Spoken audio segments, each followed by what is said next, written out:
In other news, the proposed Department of Water is a House bill that ranks high in the House's legislative agenda for the 20th Congress.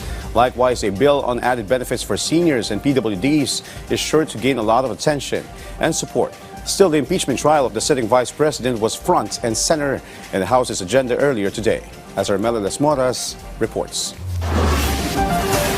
Amid the series of weather disturbances being experienced in the country, Bukidnon 2nd District Representative Jonathan Keith Flores emphasized that the establishment of a Department of Water Resources in the Philippines would significantly help the government's flood control efforts. Recently, this was one of the priority bills he filed under the 20th Congress. According to Flores, the proposal had already passed during the lower house's 19th Congress, but it did not fully progress. So he hopes the situation will be different this time around. He believes it will not only help improve water supply management, but also enhance the country's flood control efforts.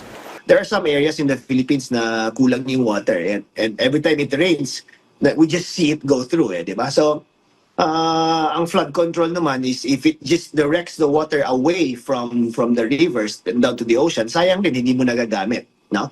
But if we create like from the Department of Water nga, how it could be maximized yung rainwater that we get during the typhoon season, then mas magamit pa natin to for other purposes like irrigation, hydro, and even for tourism.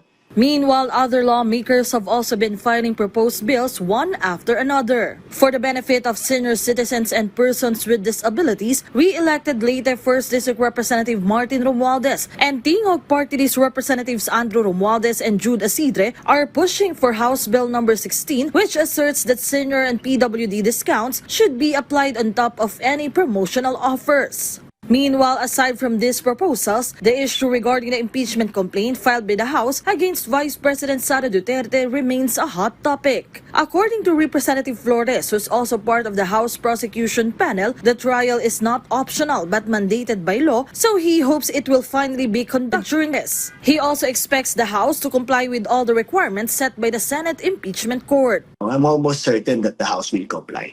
Kung i-base mo siya sa experience ng isang abogado, pag may order yung korte, kahit na gaano mo ka, no matter how wrong or stupid that order is, you still usually end up complying just to satisfy the court, para at least wala nang masabi si court. Mela Las Moras from the National TV Network for a new and better Philippines.